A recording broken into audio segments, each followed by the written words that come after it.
What's going on, everybody? AJ Shulo here, going to give you guys a breakdown for UFC Vegas 27. We're going to go from bottom to top, starting with the first fight of the night, all the way up until the main event, which is Rob Font and Cody Garbrandt. Much anticipated card.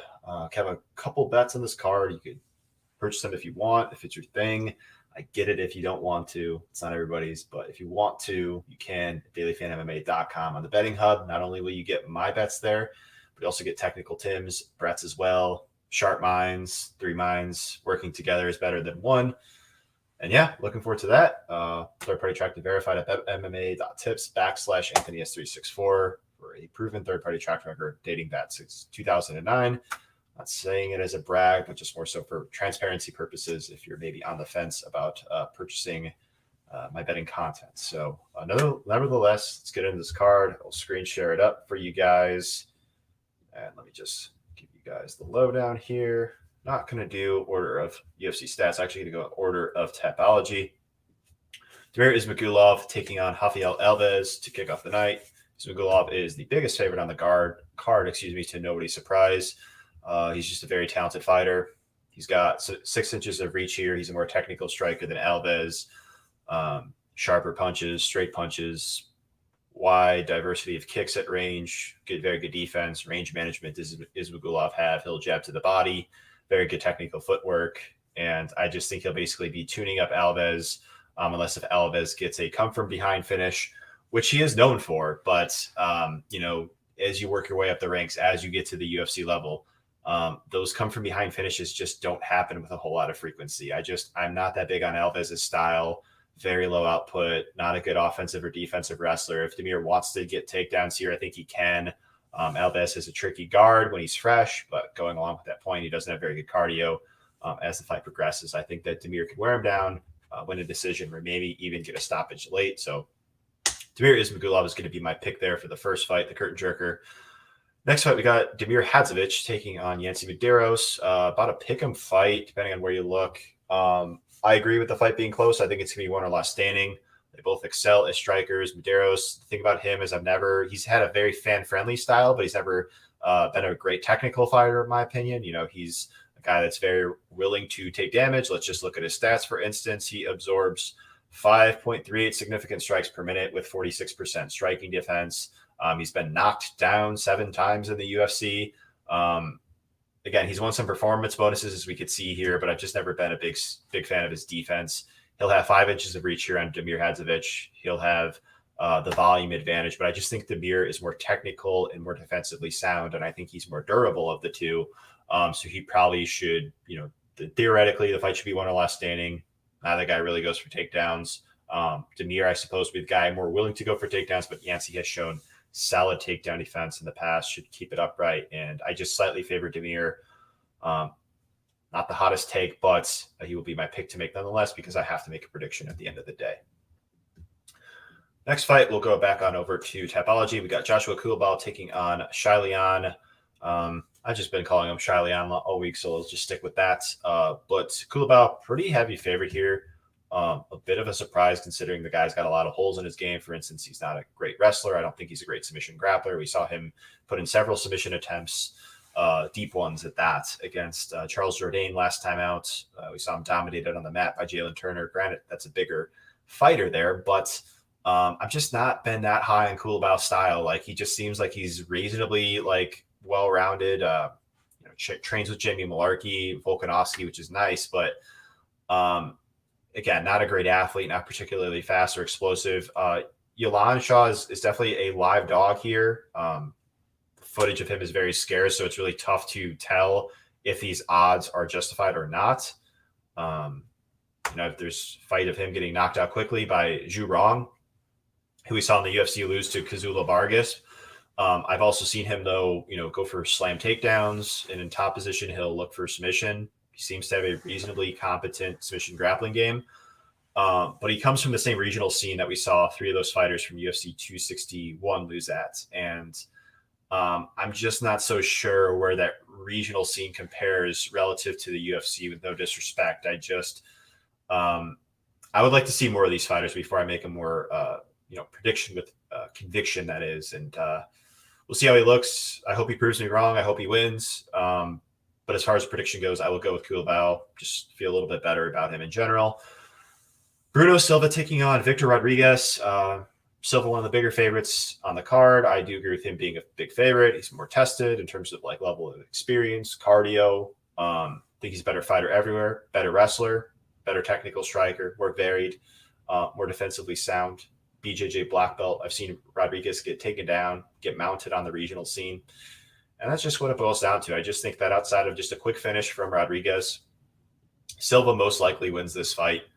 I just think that, again, while he has lost, well, technically 3 fights in the UFC, but officially 2, this is just a good matchup for him. And, we'll see exactly how he looks here. But, should he get another up-and-coming flyweight prospect, potentially pick against him. But I really think he's got this matchup, guys. I think he should go out here and roll, get done probably in a stoppage fashion. Just think he's more well-rounded and better everywhere the fight goes, to be honest with you.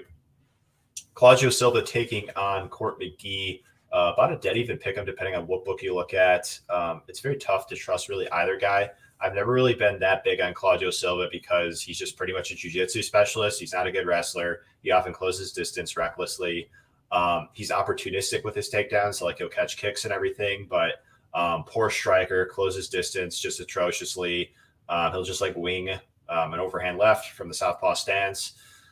He's just a guy that I just haven't been that high on, just very susceptible to counters. He was almost knocked out by Danny Roberts, almost knocked out by Brad Scott a while ago, almost knocked out by James Krause. And, McGee isn't a power puncher by any means, but he's got 4 inches of reach here. He's got a big volume advantage. But on the McGee side of things, it's tough to trust him as well. He's at the end of his career. Again, it's just clear regression here. He's only won 2 times. His past, again, 7 fights. So just how much could I trust a guy? And, he's one of these guys who's always been super durable, but now he's been getting knocked down and hurt in his 2 most recent fights. So while Silva isn't a big power puncher, I just think that this is regression here on the side of McGee. Think he wins because he has a volume advantage, because he likely should be able to keep the fight standing, because I don't trust Claudio Silva's wrestling, but I have seen McGee get his back taken. He was put in a submission attempt by Sean Strickland. Wouldn't be surprised to see him lose. But as far as prediction goes, I will hesitantly side with with Court McGee. Next fight, we got Ben Rothwell taking on Chris Barnett. Rothwell, pretty big favorite here. And I cannot fault the odds maker for putting him that high. I just think that Rothwell's got this. He's way bigger, 7 inches taller, 6 inches of reach. And there's been some hesitations amongst the community as, whether or not this fight will happen. Barnett, weighed in at north of 300 pounds last couple times, but I'm just going to treat this fight as if it's going to happen. Because if I were to just write it off and it happens, then, what do I got basically? But Rothwell, this is his easiest fight in like 12 years. So again, while he's not a guy that I want to really trust at this stage, he hasn't really looked that good since coming back from really his USADA suspension. Just looked especially slow. He's been getting hurt more and more recently, but this is a matchup I think he's got a clear advantage in. More experience, much larger. I think he's the bigger finishing threat here. I think he's much better in the clinch. Could earn clinch control time.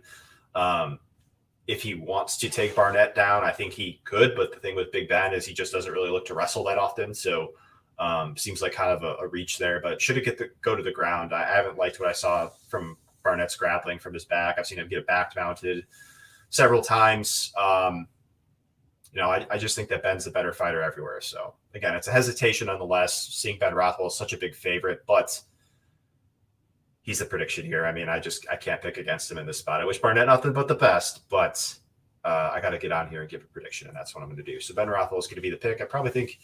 I do think he gets it on inside the distance. So kudos to Big Ben. Cheers. Bill Algio taking on Ricardo Ramos. Very competitive fight. One of the more competitive fights on the card amongst a lot of competitive fights. So what it boils down to me is I just think Ramos is better than Algio everywhere. I think he's more technical striker. I think he hits harder. I think he's a better athlete. I think he's a better wrestler. I think he's a better grappler. But Ramos does not have great cardio. He slows down as the fight progresses. And Algio has great cardio, great pace. I'll pull up the stats here for reference. He lands 6.8 significant strikes per minute, 89 significant strikes against Lamas, pardon that, 70 against Carlisle, 147 on that Contender Series fight. So he has the pace and volume to really wear Ramos down. I don't think Ramos will allow Algio to land that many significant strikes on him early, because I think that Ramos will be content to just fight on the outside. Ramos isn't a guy that throws in combination often. He's mainly a single shot striker. So that in turn would, avoid countering opportunities from Algio, just opportunities to just unload on combinations. I just think that Ramos will want to keep his distance. But if he does slow down as the fight progresses, do you think that Algio could potentially win rounds 2 and 3 down the stretch? And, Ramos is coming off a very weird TKO stoppage loss on the ground by Lerone Murphy, who's a talented prospect, but gives me some pause about Ramos in general going forward. Would like to see how he bounces back in this spot. But as far as prediction goes, my analysis leads me to the better fighter. And like we talked about, I think Ramos is better than him everywhere. It's not to say Algio can't beat him, but for Algio to win, I think he's going to have to leverage that cardio pace, wear Ramos out. And I'm not doubting the guy. He's definitely deserving to be here, but I'm not a big fan of Algio's striking defense, his takedown defense. He gives up his back often. I think he's getting better there, but I'm picking Ramos here because he's the better fighter. All right, and then we move on to the main card. We got Jack Hermansson taking on Edmund Shibazian. One of the more competitive fights on the betting odds, and I'm just going to roll and comment here. Let's see here. Killa G. What's up, Killa G? Ramos should be minus 1,000 to throw that weird spinning behind the leg kick. Weirdest kick ever. Yeah, I agree with you, man. I don't know why he was doing that. He did it. It wasn't the smartest move. The commentary team and you pointed it out as well. Hopefully he learns from it, right? I mean, he's a young guy. There's reason to believe that maybe he does. But to your point, maybe he doesn't. Some fighters don't always learn their lesson. So wouldn't be surprised. So Shibazian and Hermansen, right? So this is a pretty interesting matchup. Both guys ranked in the top 15. The way I see it, I think there's, hope. There's reason to believe that maybe Edmund has improved in the meantime. I always think that fighters are improving fight to fight. I factor that into my handicapping process. So essentially it's a wash from fighter to fighter, unless if it's made public, like, hey, I'm not training, something along those lines. You get that from time to time, or they're hinting at it rather. It just hasn't been as smooth of a training process. But I'm going to assume that Edmund is getting a bit better. However, I wasn't a big fan of how he didn't change camps. He stuck with Coach Edmund Taverdian's camp. That's the famous camp with Ronda Rousey, Travis Brown in the past. I would have liked to see Edmund Shibazian go to an American Top Team or Sanford MMA. I mean, I understand loyalty. He's been there for a long time. I get it. But for the sake of his career, because I do think he's talented and he has upside, I would have thought, maybe, a loss to Brunson in the way that it would have maybe prompted him to make a decision and choose to look elsewhere. Again, it's his decision at the end of the day.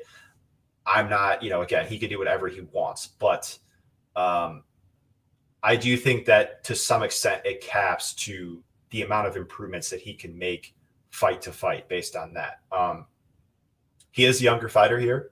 So based on that optics, there's a chance that he could have more significantly improved than Jack did. But most compellingly, the stylistic matchup to me is I think Edmund likely has to win this fight early. Maybe he can knock Jack out. We've seen Jack knocked out a couple times by Jared Cannonier, by Thiago Santos. And Edmund is dangerous early. You can't deny it. He's got a lot of first-round finish wins. Pull up his record just to see. I mean, you guys know this. You guys are smart. But here they are, right? All first round pretty much, except for that split decision against Darren Stewart, where he noticeably slowed down. And that seems to be the dynamic of the fight, right? Unless if Shibazian has significantly improved his cardio, I just think that, his typical MO of trying to go out there, win by, to be honest, to be frank, pretty sloppy-ish technique knockout early,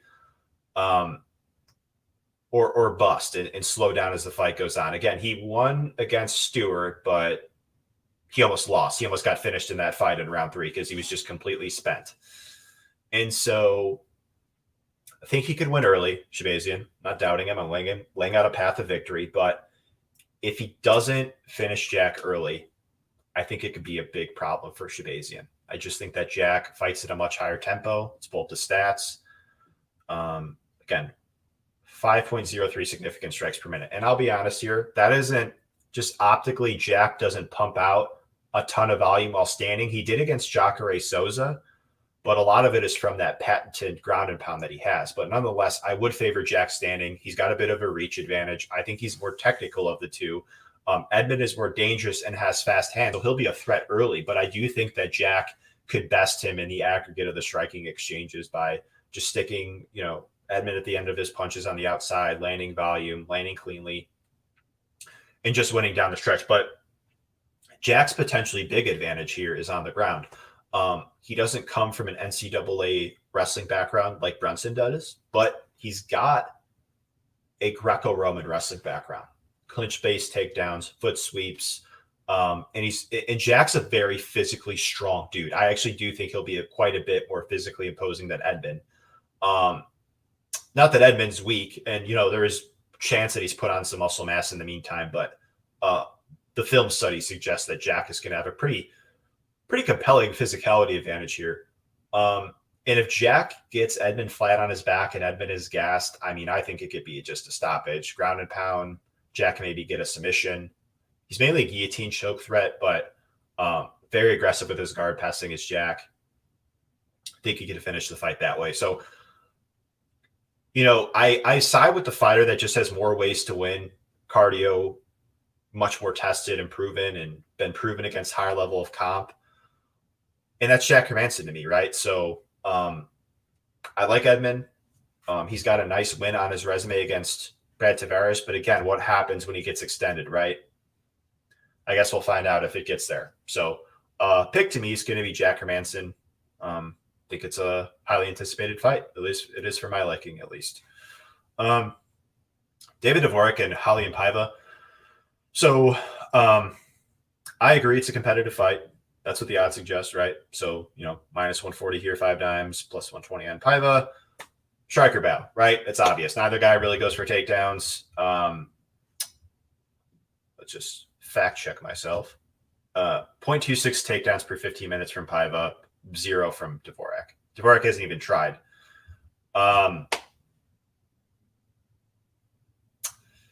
It's going to be contested on the feet, and I think it's very close. I think Dvorak is more defensively sound. The stats back that up, but also just optically in terms of head movement, moving the head off the center line. I think Paiva could do a better job at that. And Dvorak, I could see having success with low kicks. He does throw them, and Paiva doesn't do a good job of checking them. So there's that. But those are really the only two sort of clear pull away advantages I see in favor of going for Dvorak. I just think they're both good technical strikers. They're both durable.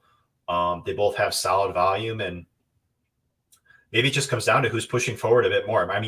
They're both pretty comfortable putting the opposition on the back foot. So it'll be interesting to see who discourages the other, forces the other to be on their back foot, if at all, or maybe they just takes place in the center the whole time where they're just circling. So I side with Dvorak. It's not like I can't see Paiva winning. I think it's a very close fight. It's going to be contested on the feet in all likelihood, and they're both durable. So I think a finish is unlikely here. And it's going to come down to optics, I think, because I just think they're both very similar. So I'm picking Dvorak because of the leg kicks, because of the defense. Just think those are a couple things he has in his favor. And again, it's not those are two not small things, but again, it's not like his defense is so much better than Paiva. Again, Dvorak could do a better job of moving his head off the center line himself. And it's not like, the leg kicks are so important, right? They're important. There's something to note, but it's not like, it's not like we see leg kick finishes all the time. He really did damage Espinosa's leg to Dvorak. And certainly I wouldn't put it past him to do it again, but I'm not necessarily banking on that outcome when it comes to siding with Dvorak. I just slightly a bit more does it for me, does Dvorak. So he's going to be my prediction to win. All right, we got Felicia Spencer taking on Norma Dumont. Spencer, pretty big favorite. People are actually betting her. Let's see here. Yeah, you could have her minus 190, minus 195 here on Bookmaker. And interesting. Yeah. So playing a little contrarian here, I guess, relative to the odds. I actually do favor Dumont here.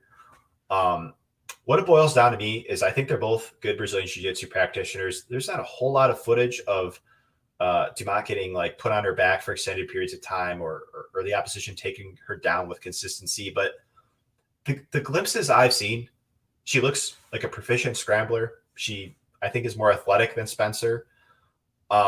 She's less willing of the two to just lay on her back and sort of accept guard is Dumont. And I just think that either woman in theory here could land takedowns. I think Spencer is more persistent at pursuing takedowns, but I think Dumont is at par, if not a little bit better than Spencer. And I got to consider Spencer on tape is accepting of takedowns. She's not willing to necessarily pull guard, but like, for instance, in the Nunes fight, Nunes reached for her leg and she just kind of accepted, just laying on her back. And, the striking wasn't exactly going good for her, but, laying on her back wouldn't have been a good position either against Nunes, who's also a black belt. So I'm just not that sold on Spencer's wrestling. Again, she's a great Brazilian Jiu-Jitsu practitioner. She scrambles very well, takes the back well, but Dumont is a BJJ brown belt. She's a Sanda, comes from a Sanda background, Sanda striker. I think Dumont hits harder. I think she's got better volume. I think she's more technical on the feet. And I think she's more defensively sound. I think she does a better job moving her head. And that's my reasoning for picking her, really. I mean, I just think that she's the better scrambler, the fighter that's less willing to be on her back and accept bottom position. And she's got a striking advantage. So I get it. It's always a bit of a hesitation. There are still, it's not like this is a prediction where I can't see the other side winning, but it's one that I'm going to side with. That's what my eyes tell me. Think she wins. Spencer's a good fighter and everything. I think it'll be a solid test really for both women because they both come from striking backgrounds. They both come from jiu-jitsu backgrounds. Spencer, Taekwondo, black belt. So I wish nothing but the best for both of them. I think they'll bring out the best in one another. But as far as prediction goes, I'm going to actually pick Norma Dumont here. All right, moving on up. Justin Tafa and Jared Vandera. I've been looking forward to breaking this one down all night. So, heavyweight fight, right? And honestly, one thing that the public loves to do is, and I don't understand it, guys, like you see a fighter make their debut and then they lose, especially if they lose by finish, and they are just like written off their following fight. Like how often do you see a fighter that is a favorite that just got absolutely owned in their UFC debut the following fight? Not very often. And Tafa could win this fight. I thought his striking looked better than ever last time out against Felipe. He fought a much more measured. He wasn't, I classified in my notes Tafa as a southpaw brawler heading into his UFC debut, just a guy that would just go out there, swing heavy shots with poor technique, and it left him open to being countered, and that's what got him countered by De Castro. But I respect Tafa's willingness to go back to the drawing board, realize what he needed to fix, and then address it. His volume looked better than ever against Felipe. Again, his composure, his technique. He was utilizing a consistent jab, feints, hard kicks. So I liked that improvement out of him. I like that he went a full 15 minutes and a hard 15 minutes at that. I mean, they were striking most of the way, but the fight was like a fight of the night contender. They were just throwing big shots back and forth. Tafa was even hurt at one point. He pushed through it. But the hesitation I have for Tafa, and it's another thing that I don't forget about when fighters show it on the regional scene, is if they look very poor in one area and we haven't seen them really tested there in the UFC, it doesn't mean that area of their game is gone. Or it's patched up, rather, it's better. It could be, but it doesn't guarantee it. And I saw pretty poor grappling from Tafa on the regional scene. I've seen him reversed easily by a smaller guy. I've seen him mounted twice. Vandera, I know, like we talked about, he just got totally just thrashed by Spivak, but Vandera, this is a different matchup for him. He's 4 inches taller than Tafa. He's got 6 inches of reach. He comes from a high school wrestling background. He has a BJJ black belt, trains at Dan Henderson's gym. He's got enough tools here to really threaten Tafa, really in a stand-up fight. I don't think Vandera is a good technical striker. He's pretty slow and flat-footed, doesn't move his head off the center line. I think Tafa could knock him out, but he's got 6 inches of reach, and he does utilize a jab and a low kick, which is somewhat functional as a striker. Offensively, that is. But Vandera has grappling upside here. In theory, at least. I mean, again, Tafa could have improved since the regionals, but I just don't know. There's reason to think that he has, and there's reason to think that he hasn't. So I actually am going to side here with Vandera. It's a ballsy pick, but that's where my analysis is leading me. And I'm not going to be one of these guys like, hey, look at me, I got this prediction right. You know, when he was a big underdog, it doesn't matter. I mean, I'm just on here to be honest and give my analysis. So I could really care less if the prediction's right or wrong. It's fun. I love doing it. So that's the bottom line. But I want to give you guys a take that is for my own organic analysis. And this is what I got. So again, Vandera, he could get knocked down on the feet, but he's got reach here. He's got height. He's got wrestling and grappling upside. So Vandera is going to be my pick. See how it goes. Co-main event, Zhionan taking on Carlos Esparza, one of the more competitive fights on the card. Esparza can be had at plus 105 on 5 dimes, Zhionan minus 125.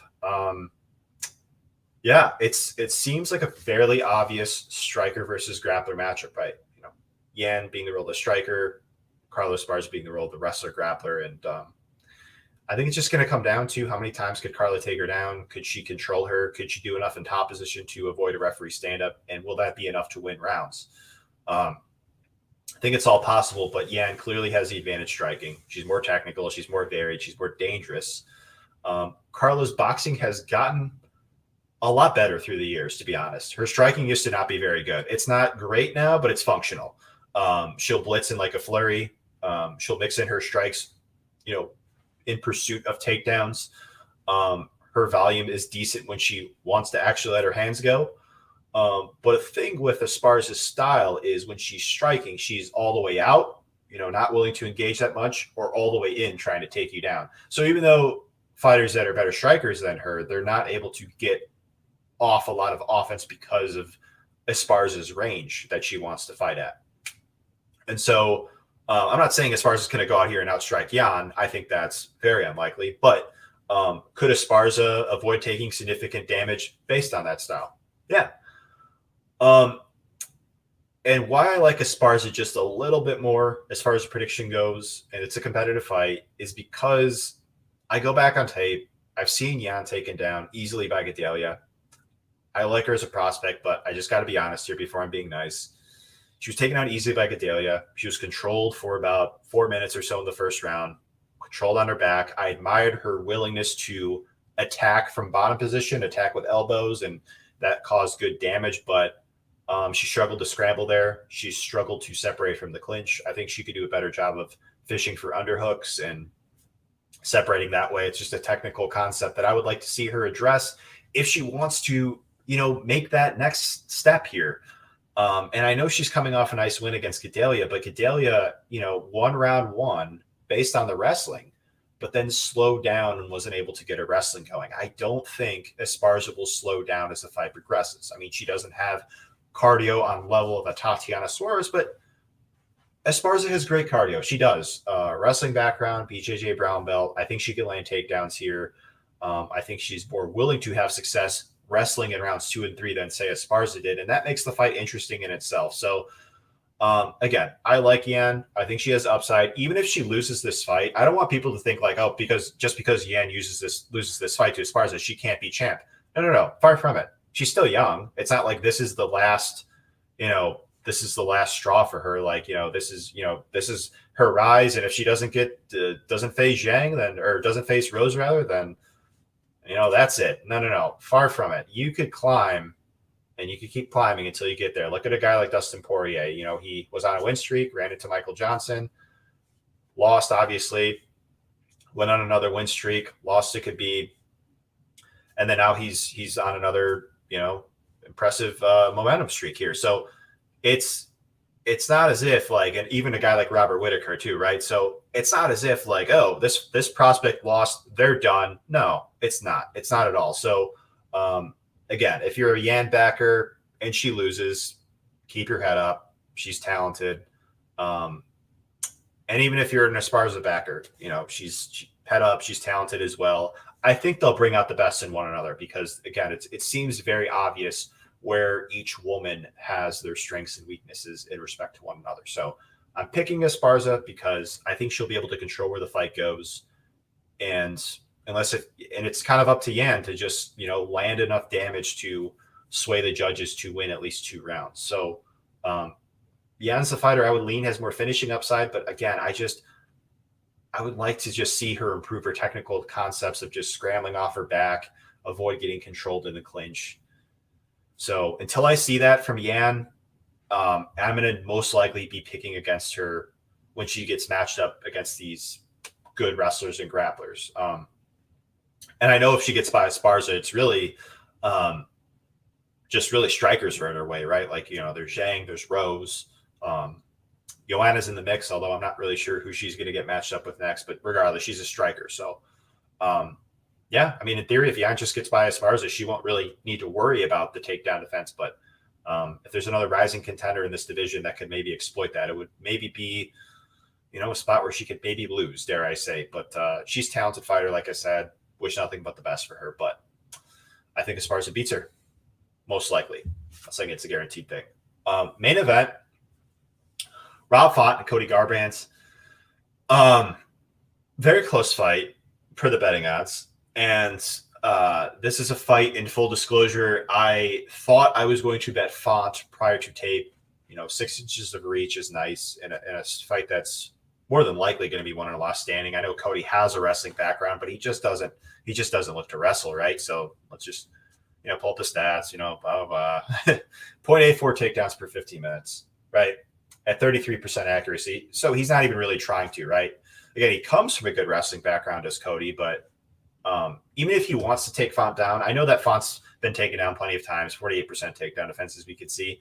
But Font is a Brazilian Jiu-Jitsu brown belt. He does a reasonable job of scrambling back up to his feet against guys that aren't great elite Brazilian Jiu-Jitsu practitioners, that is. So like against Rafael Assunção, he was largely taken down and held down, but against a guy who's more of like a blue belt or purple belt in BJJ level, like a Ricky Simone, he got taken down 6 times, but got right back up, won a decision. But he did do a better job of it against Moraes, to his credit. I know Moraes has cardio issues, but Moraes is a black belt. He took him down. Font did a capable job of working back up to his feet. But anyway, what I'm trying to say is it should be one or last standing. Where, again, I think it's higher variance. I think if Font keeps Cody at the end of his punches, his straight punches, which are very crisp, similar to his friend Kelvin Cater, I think he can maybe knock Cody out. We've seen Cody knocked out plenty of times by Munoz, by Dillashaw twice.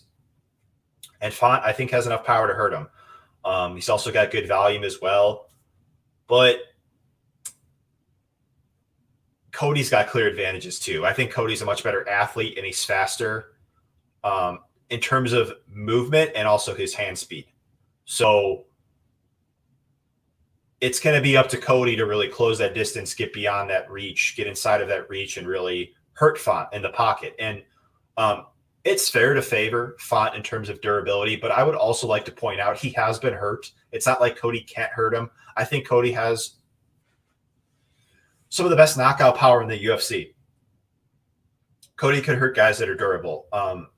Font was rocked by Munoz prior to the guillotine. He was knocked down by Rafael Assunção. He was rocked by Ricky Simone in round 1. So I say that because it's not as if like, well, Font's the only knockout threat here. I think Cody's a legit threat to knock him out as well.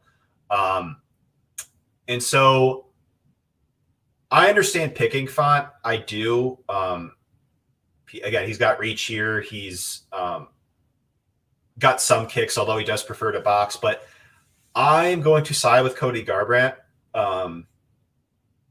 Some people might not like that because I think a lot of people, the prediction videos that I've been listening to, a couple of them have been on Font. But I just think Cody's a better fighter than him. If he wants to stay composed, if he wants to not just go in full-out brawl mode, he could win this fight because he's a faster, better athlete who has more power, in my opinion. So I think he could have success with low kicks as well. He did throw them against Rafael Assunção, and Font has shown susceptibility to them in the past. He stands very heavy on his lead leg with that boxing stance. So there's that. So again, it's a close fight for a reason on the betting odds. It's not like I can't see Font beating him. But I just like Garbrandt a bit more of the two, to be honest with you. I just think he's a better fighter. Again, faster, more athletic. Low kicks should be there for him. So Font's on an impressive run, but I just think the speed is such a big factor. And there's a clear speed advantage in favor of Garbrandt here. So that's part of the reason why I'm going to side with him. So Cody Garbrandt is going to be my prediction. Thank you guys so much for tuning in. Really appreciate it. Before I get out of here, just like to ask you to stick around for a little bit longer. I actually did the UFC Vegas 27 DraftKings picks over at the Mayo Media Network. Very happy to be stepping in for Brett Abley this week. You could check that out over there, the Mayo Media Network. I give out a tournament play, a cash game play, a salary saving play, and a fade. Show those guys some love over there. Great content, and it's all free. Who doesn't love free, right? So like to sign off. Wish you all well, and best of luck on the event.